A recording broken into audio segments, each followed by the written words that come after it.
Namaste. All right.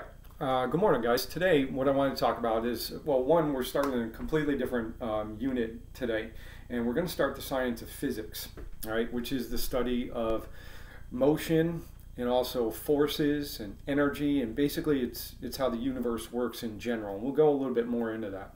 But we always start off this topic or this unit by talking about the concept of center of mass. All right, make sure you're writing that down. Okay, make sure you have that in your notes, because I will question you guys on that sort of thing. So anyway, so what is center of mass? Well, I'm going to start off with a demonstration, and to do that I'm actually going to turn the camera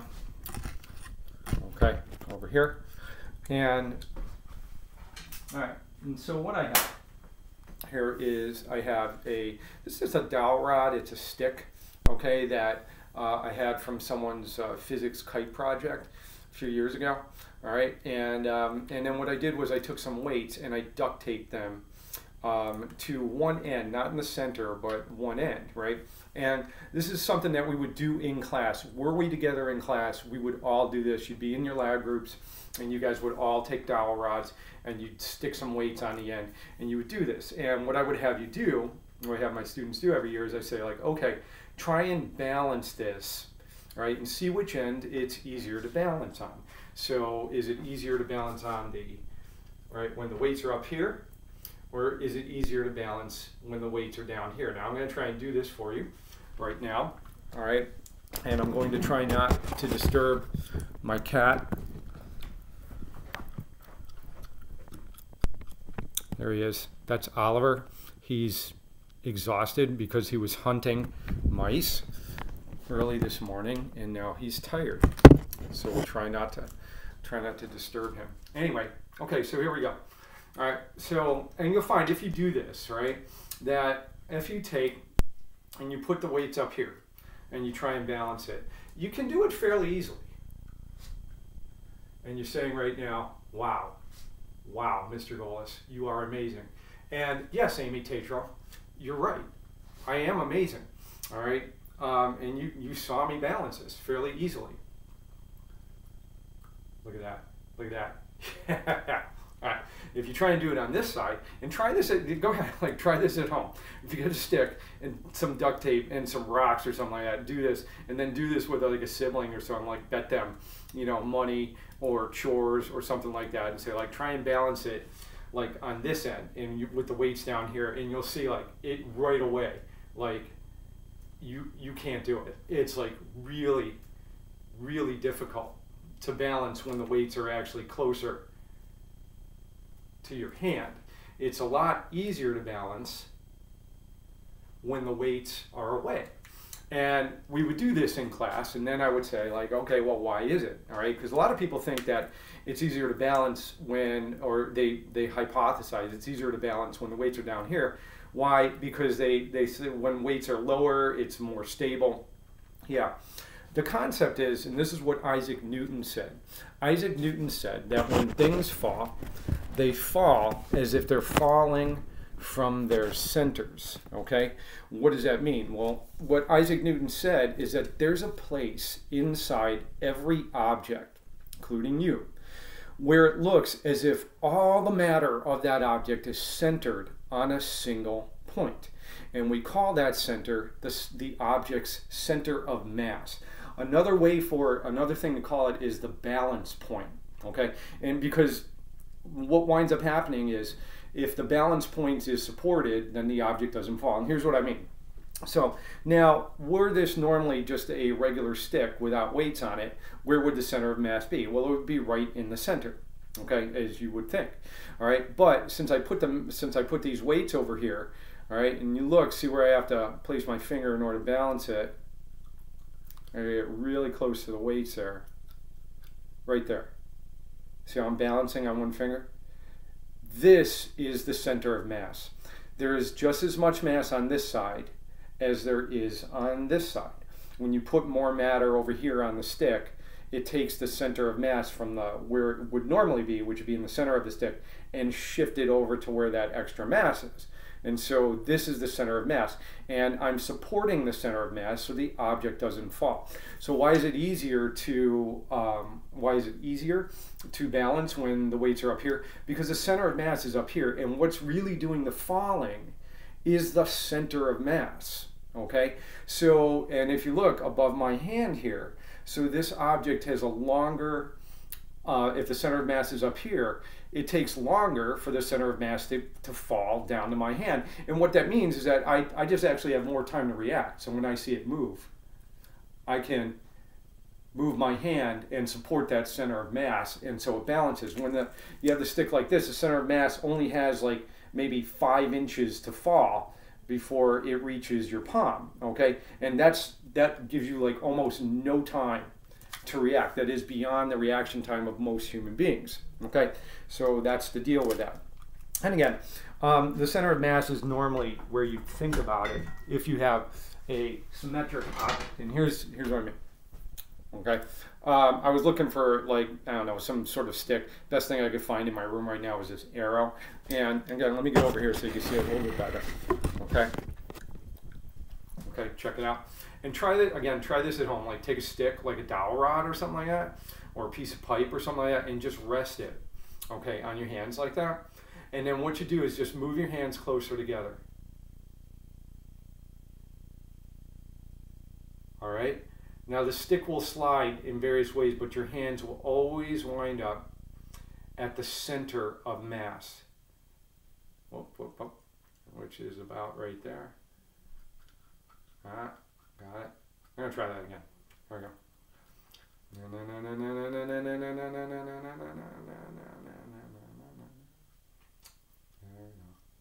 There's the center of mass of this arrow, which is, you know, roughly towards the center as you would expect.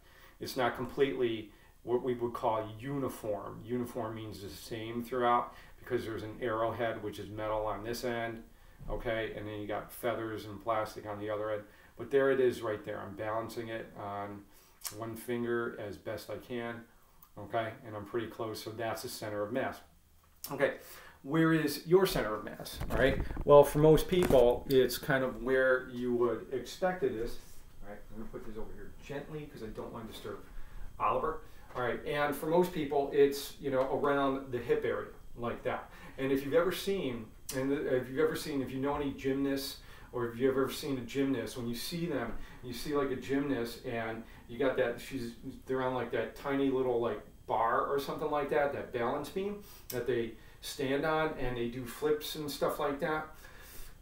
The gymnast, what she does when she's on the balance beam and she does her whole flip like that, she's keeping her, as long as she keeps her center of mass over that 4 inches or so of beam, she's not going to fall. Her body can do all sorts of things. Her arms can be out here, her legs can be up there. It doesn't matter. As long as her center of mass is above that beam, she's not going to fall. And here's a thought experiment I tend to do with people. Let's do a thought experiment, okay? And where, let's say there's you, and you are standing here, and behind you over here is cliff. So it's like really high, and it's like death if you fall.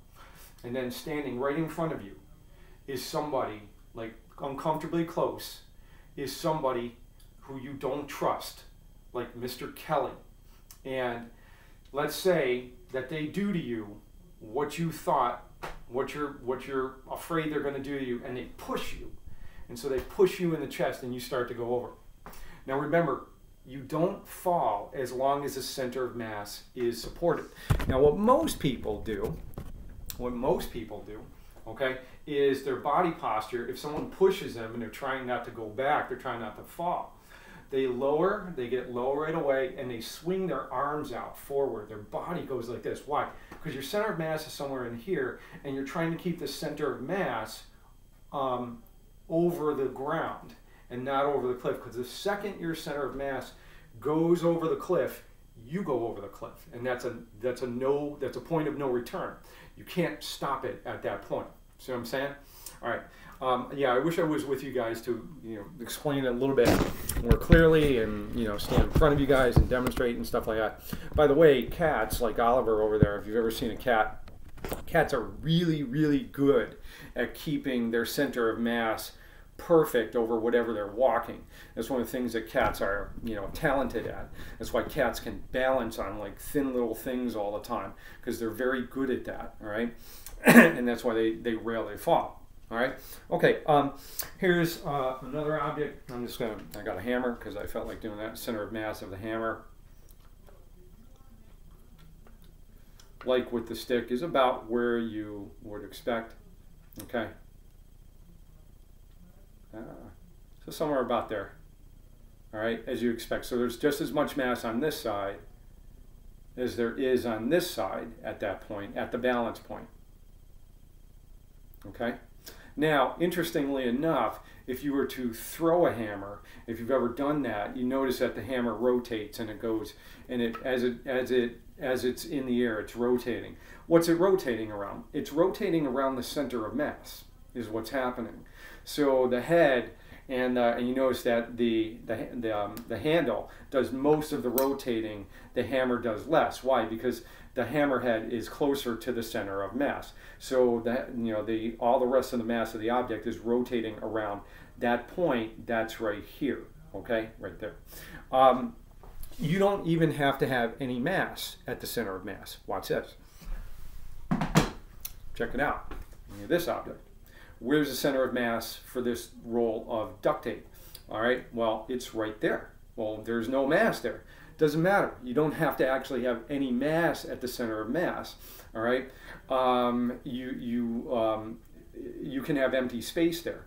You can see by the way that the roll of duct tape is formed, all right, that the mass is kind of evenly spread around the circle. The center point would be right there. That's why if you do something like this, let me do this. Keep switching, you guys. All right. Okay, so you take the duct tape and you flip it, and I'm going to do this. Okay, so I'm taking it. I'm going to try and like throw it up and flip it. Okay, and you notice that as the tape is going up, it's rotating, rotating, rotating, rotating, rotating around to catch it, and it's doing this sort of thing, right? What's happening is the body of the tape is rotating all around.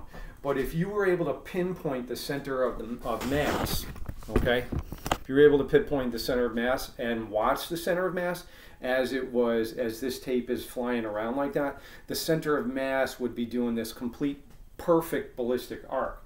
So it would be doing something like this. And that's the MIT video that is next to this one that I'm having you watch. I want you to watch that. So what would happen is, all right, so the tape is going like this, okay, like that, but the center of mass of the tape is following that perfect ballistic arc, just as if it were a solid object, and that's how that works, okay? Let's see, this is important. Where's the center of mass of my crowbar? Well, all right, just try and balance it. So, well, there we go. There we go. Right there, which is kind of good to know. All right, good to know your crowbar. All right, so it's right there. All right, and I want to point out, because I noticed this, that my crowbar is made in the USA. Think about it. Support your local economy. All right, and check it out. What's this? I have a bird. What's this? What's this? Check it out. Do you see that?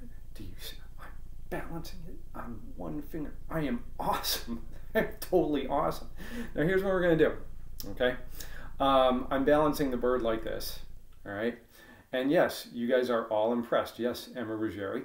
All right? You're not going to, you don't know what's going on there. All right? What I'm going to do is at the bottom of this post, anyone who can post an explanation as to why that bird balances there when the wings are up, like way out like that and that sort of thing, then why this actually works, I will give you an extra point, because why not? And what do you got to lose?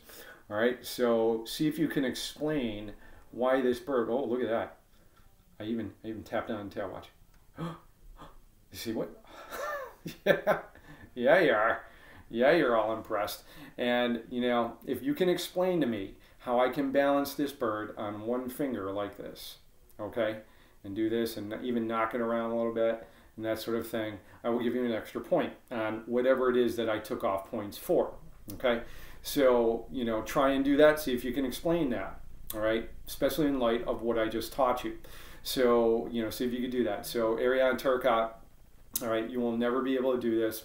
You will totally fail at explaining this, and you will wind up pushing a shopping cart up and down Tioga Avenue for the rest of your life, and so will Layla Weathers. All right, but whatever, give it a shot. See what you can do. Okay. So anyway, that's the concept of center of mass, guys.